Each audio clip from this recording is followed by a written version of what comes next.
The Tutors Committee to Do Justice on Seniors every year invites me to go through a rather taxing necromantic ritual to pull down a master spirit or two or three, and in this case 4,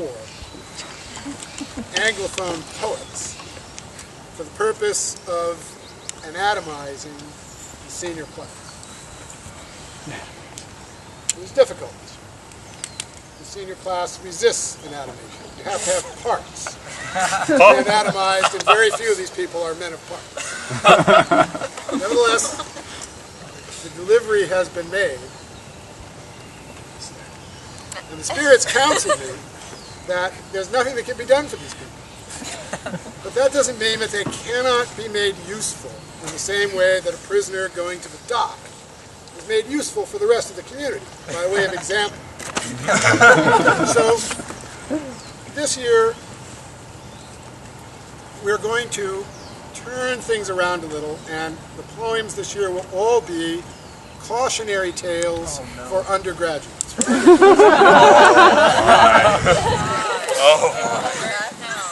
which we can thank, among others, the spirit of the great English poet and well-known curmudgeon Hilaire Belloc.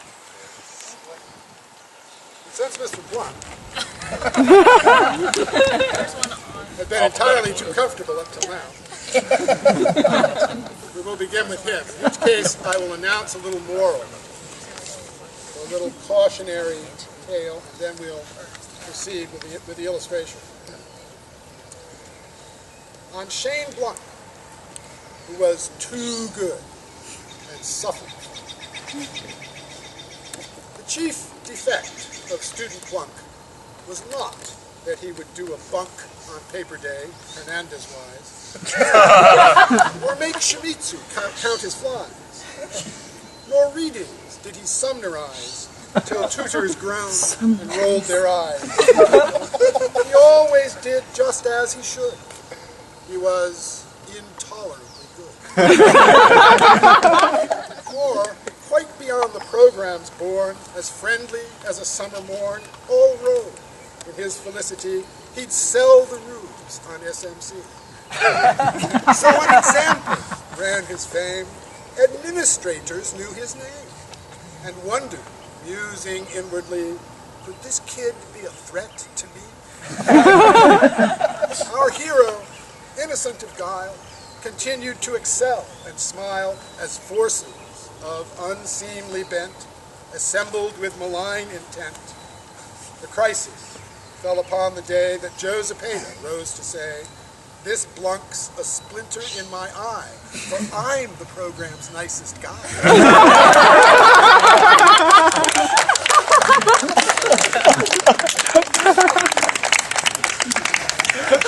The Tutor's oligarchic 3, known by their acronym IC, assembled with assorted deans to meditate on ways and means, upspoke the craftiest of all, the bane of juniors, Lex Duval.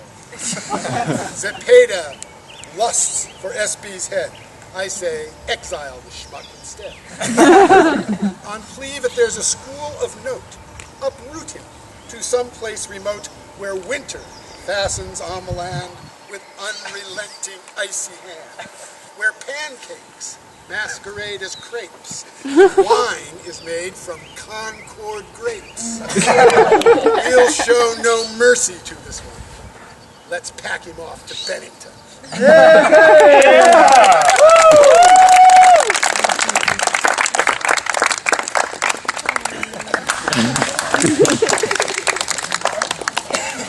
there a thorn there somewhere?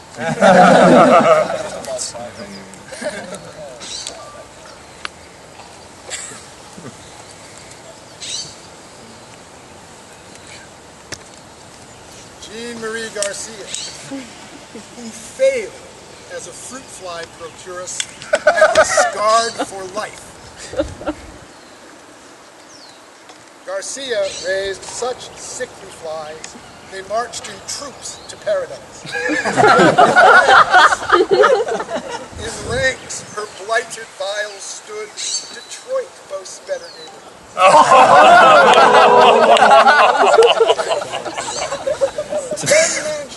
Almost free, each one labeled JMG.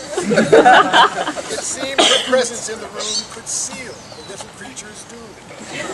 Or so she thought, as late one day she sought the tutor out to say, "Beshrow my heart," such was her style.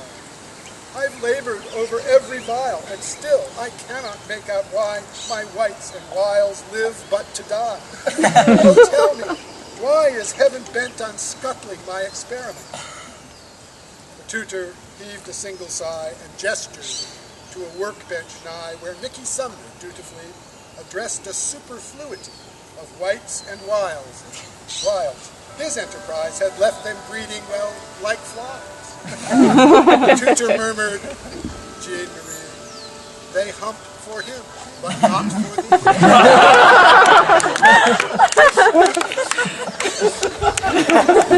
Ah, heavy in the air they hung, dire words. Garcia's heart they wrung. "Drosophila prophylactic thee?" So rang the knell for Jane Marie. Oh, fate, unnatural, unkind, how disintuitive to the mind, to wonder, am I such a prude as leaves a fly not in the mood?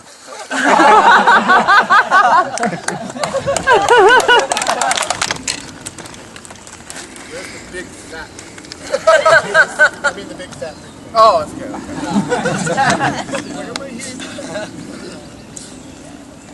Dolan Kay, who was given to conflicting muses and undone by them. 2 muses fell on Dolan Kay from Lennon and the Bard. They battened on his brain one day and shook it good and hard, exclaiming to his inward heart, "Take this, O mortal voice, for 'tween us 2 thou wouldst not choose. Henceforth thou hast no choice." And thus poor Dolan, dual possessed, played out a blasted youth. The sum of his sagacity was 1 chord and half truth. Thus, if music be the food of love, play on, in strawberry fields forever. Excess of it, that surfeiting the appetite may sicken, and so die as Maxwell's hammer falls upon its head. That strain again, it had a dying fall, like Rocky Raccoon back into his life. It came o'er my ear, like the sweet sound of Sergeant Pepper's Lonely Heart that marches o'er a bank of violets, trampling and stifling ardor. Enough, no more. Hath not the beat now that it had before. It's 3 weeks, I'm going insane. I'd give everything I've got to possess a single mind. Moral. From Dolan Kay's misfortune learn, allot your leisure hours to songs Zapata wouldn't spurn, and lyric that empowers a taste for all things excellent. But on the other hand, for dancing, try KSMC, it's FM on the band.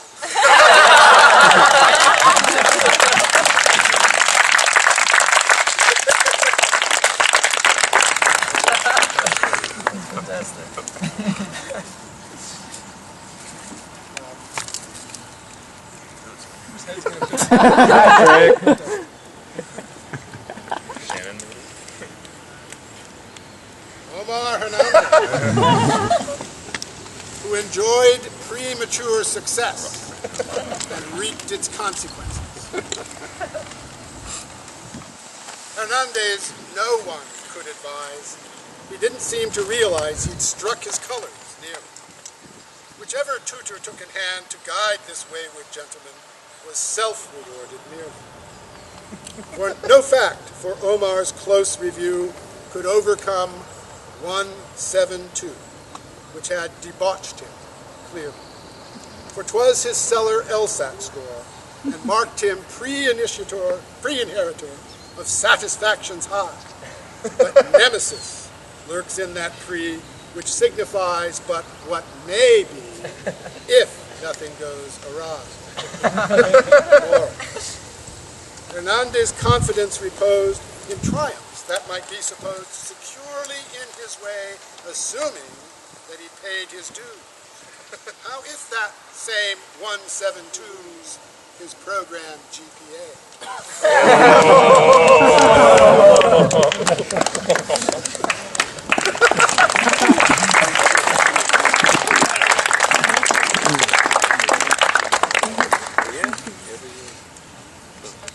Natalie Franzini, who aspired to be a leader and became a footnote.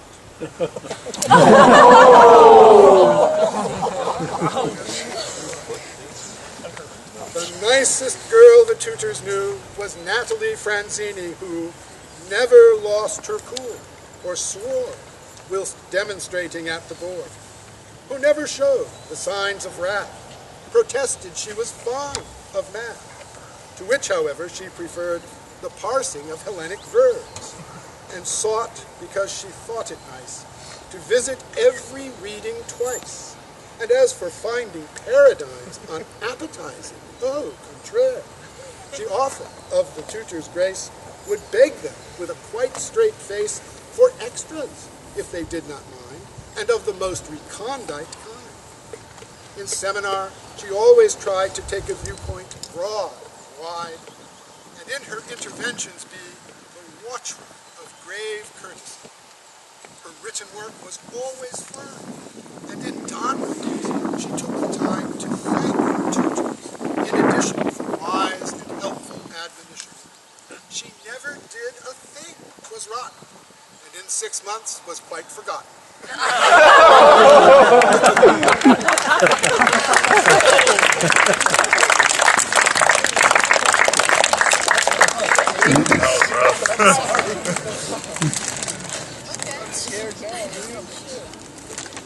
Shannon O'Leary, who read voraciously, but spoke oracularly. We have to think of a tutor sitting in the seminar. Miss O'Leary, shedding light in the seminar this night. What prelucent thoughts or dreams informed thy startling enthymemes? What deep matter, by what art, hath been fashioned in thine heart, perhaps in Japanese, that we, whose fort is swift surmise, are all disarmed with? Does the impress of the text stir a vision in thy breast? By what means shall we approach to the argument we broach? What the manner? Which the words? In what genus fall thy terms? What the figure? How essay to grasp it in a formal way? Miss O'Leary, shedding heat.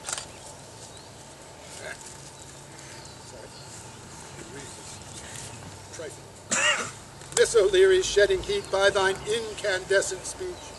What prelucent thoughts or dreams inform thy startling anthems?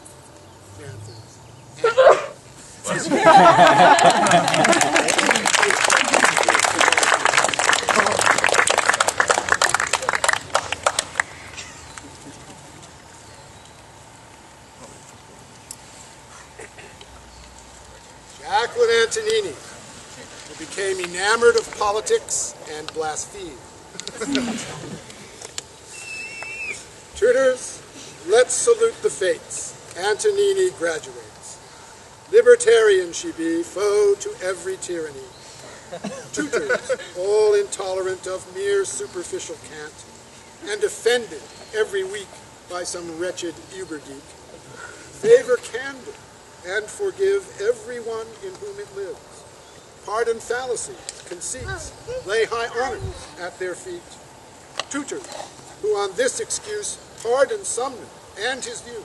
Freely pardon Jackie too, even though she's led to think Honest Abe might be a think, and democracy's a stew in which wretched tyrants brew. Focus, Jackie, mildly vexed, on the focal, crucial text. With your unconstrained voice, pose the exegetic choice, settle on the thing to say, speak your true mind. Come with me.